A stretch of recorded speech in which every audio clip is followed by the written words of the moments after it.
No? Pakalma ho muna tayo mga bossing. Sa ano po, dito muna tayo. Katuwaan muna, no? Para hindi yun laging seryoso eh. Yan. Grabe. Anong news ba to? DW or something like Senator Bato de la Rosa po ang lumabas sa ating Roleta. Alam Ayan, ni Roleta, sila Roque, oh. Dead end na talaga ang mga utak ng mga ito. Sabi ni Lucia Barrera, oh, ayan. Mga bossing, oh. Ni Roleta, si Roque. Sino ba yung mga nandiyan? Si Roque, si Bato de la Rosa, sino pa? Si Sandro Marcos, oh. Natapat to kay Tobats, mga bossing. Oh, ano daw po ang masasabi ni Atty. Claire Castro dito kay Tobats? Nasa si Senator Bato? Nako, baka na naman Rosa po ang lumabas sa ating Nasaan daw si Bato de la Rosa? Roleta. Alam niyo po ba kung nasa si Senator Bato? Nako, baka na naman Yung bulba. Wala akong sinabi. Yung kalbo na yan, sabi ko, ayan na, hindi na nagpapakita. Nagtatago na, sabi ni Faceless Ro. Oh. magiging kontrobersyal na naman yung tanungan kung nasa saan ang mga nawawala. Kayo po ay taga-estado. Yun, si Malutikia kasi, di ba? Oh, ikaw yung nasa estado eh, no? Ikaw yung nasa government eh. Oh. Hinahanap po si Gutesa. Alam naman ho natin mga kababayan, si Gutesa isa po sa mga hero ng mga DDS. Tapos nung nakapanayam silang dalawa doon sa live show, tinuro siya, baka alam ni Claire Castro kung nasa si Gutesa. Oh, gabi. Samantalang sila yung mga umiidolo doon at yung kampo nila, yung mga nagpalabas doon. Ano ba si Senator Bato daw? Unang-una, hindi naman nila ako kaalyado. Ay, Wala ako doon sa DDS Multiverse. Uy, grabe, Atty. Claire. Ang may-ari ng Multiverse, alam mo ba kung sino? Walang iba, ayun nakaoblo. Si Pastor Apollo Kibuloy. Ay, sabi niya, di ba? Oh, akin ang universe. Oh. Lalahatin na ho yan. Siya nga yung mayroong kasamang may doorknob na diamante ho, di ba? Mga kababayan, ang sabi sa Biblia, hindi mo madadala yung mga hari-harian mo sa itaas o sa langit. Pero yung kay Kibuloy, nakalusuto yung doorknob na diamante, mga kababayan. Ligutan, di ba? Wala tayo sa DDS Multiverse. Unang-una, hinahanap na nga rin siya ni SP Tito Soto. Yes. Correct? No? Hindi makapasok-pasok si Bato de la Rosa, mga bossing. Bakit to? Kasi mga kababayan, kapag ka siya pumasok at talagang merong warrant of arrest, ako ho, hanggang ngayon, naniniwala po ako na yung warrant of arrest ni Bato de la Rosa, nandiyan na ho yan, mga boss. No? Ano na lang, silent na lang muna. Ganyan ang nakikita ko na diskarte po na ginagawa kay Bato de la Rosa. Same lang din ho yan kay dating Pangulong Duterte. Yung hindi sila mapakali, ano ba talaga? Meron bang warrant of arrest o wala? Meron, wala. Inilipad na po ng eroplano si dating Pangulong Duterte, ayun, bumalaga na po, mga bossing, yung kanyang warrant of arrest. Diba? Ganyan na ganyan din po, mga bossing, ang diskarte kay Bato de la Rosa. Mark, sabi ng iba, Mark, doon sa Senado, poproteksyonan si Bato de la Rosa. Pwede, ubra, di ba? Na proteksyonan at hindi siya ipahuli. Kaso, mga kababayan, kapag ka-6 na taon pababa, yung iyong magiging sentensya o posibleng maging sentensya, yun, pwede kang proteksyonan. Pero kapag ka-6 na taon pataas, ay, sabi ng konstitusyon, ipapasama ka daw ho, mga bossing, sa aresto sa iyo. Kaya, ayun, ilan na? 3 linggo na ho na hindi nagpapakita si Bato de la Rosa. Baka nasa China na nga yan eh. Ating mukhang hindi na siya nakakapagtrabaho at napapabayaan niya ng kanyang trabaho. So, ang hanapin natin, maliban kay Senator Bato, nasaan yung tapang niya?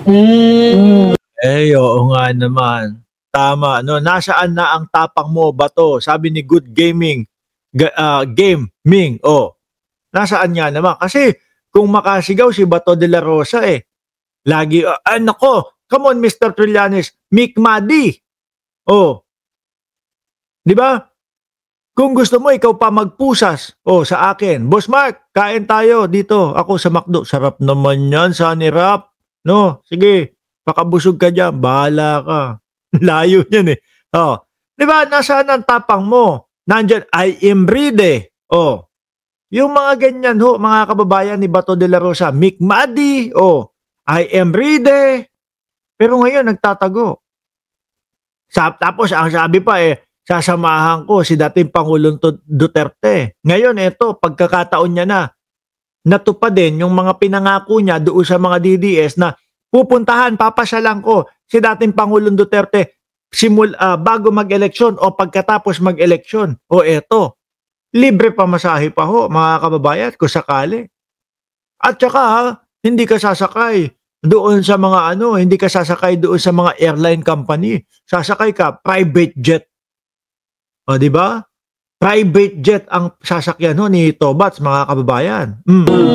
Ang tawag dito, sinabi niya nung impeachment, guided daw siya ng Holy Spirit. Pero mukhang magiging guided na Holy Spirit. Hulihan Spirit. Ibang spirit na Holy Spirit na daw. Hindi, ang tanong ko nga dito kay Senator Bato, kasi sinabi ni Ombudsman, di ba po, na makapapalating na, may paparating na, o lumabas na nga ata para sa kanya na nakita niya na daw yung arrest. Meron na yan. Meron na ho yan, mga bossing.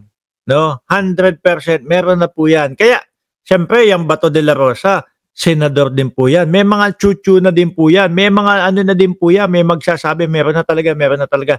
Kaya hindi na nagpapakita. Ang problema mga kababayan, pera natin, yung ipinapapasweldo kay Bato de la Rosa. Yung sana po na trabaho na dapat gagawin niya doon sa Senado, wala na po. Yun yung yung tungkol naman po sa budget ng Department of National Defense, PIDEA, etc. Biruin nyo, hindi niya na inatinan. Di ba? Mark, nakashoot ka na naman. Nagbarong kahapon. Ay, wala ho. Naka-ano lang ako. Yan, simpleng polo shirt lang po. Noel Lander, shout out at Poison Ivy. Tuloy, Alaga, shout out sa'yo. Warrant mula sa ICC, no?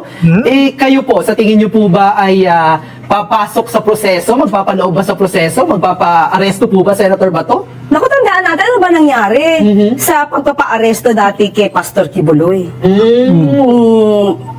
Eto na naman, tatakutin na naman.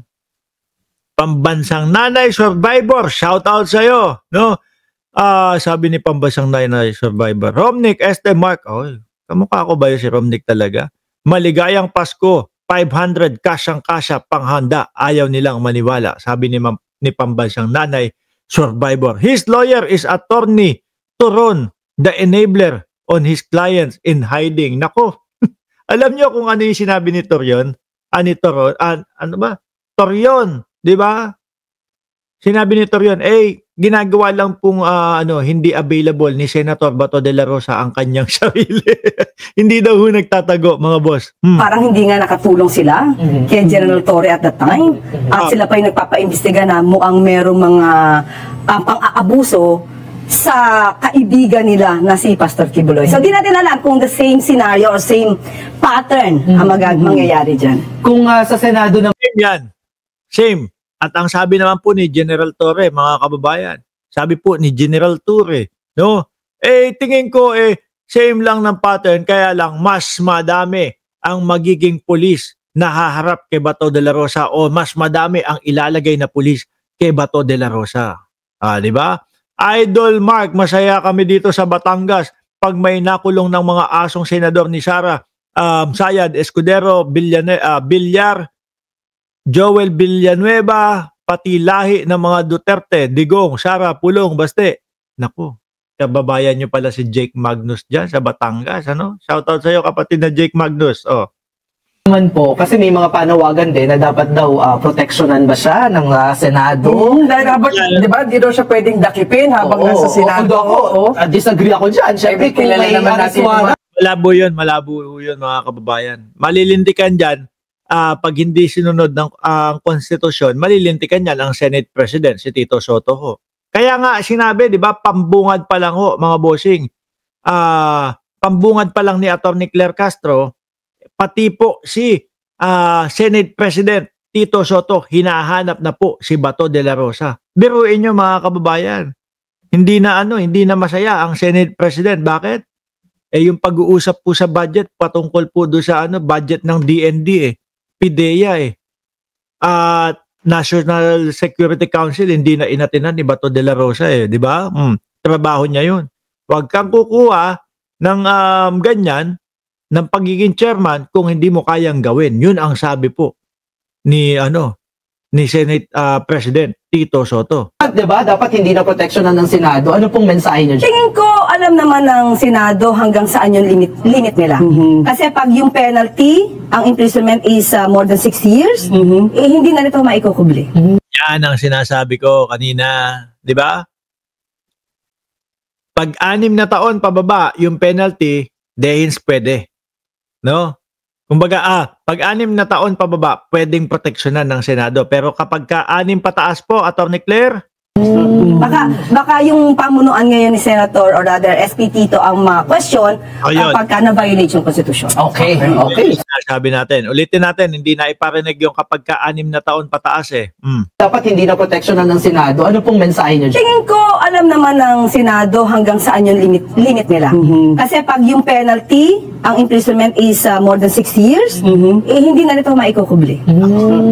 Yan na hindi na nila kayang proteksyonan pa sa legal na pamamaraan si Bato de la Rosa. Yari, kaya nga mga boss di ba, Ma'am Princess Paris, kaya hindi na talaga pumapasok si Tobats. Di ba, Shiro Kansaki? Yan. Kasi pag pumasok, natsyempo, pumasok si Bato de la Rosa, first day, December 1. Baka pagka, pag uuwi na nandun na sila General Torres sa labas, nag-aabang na sa kanila.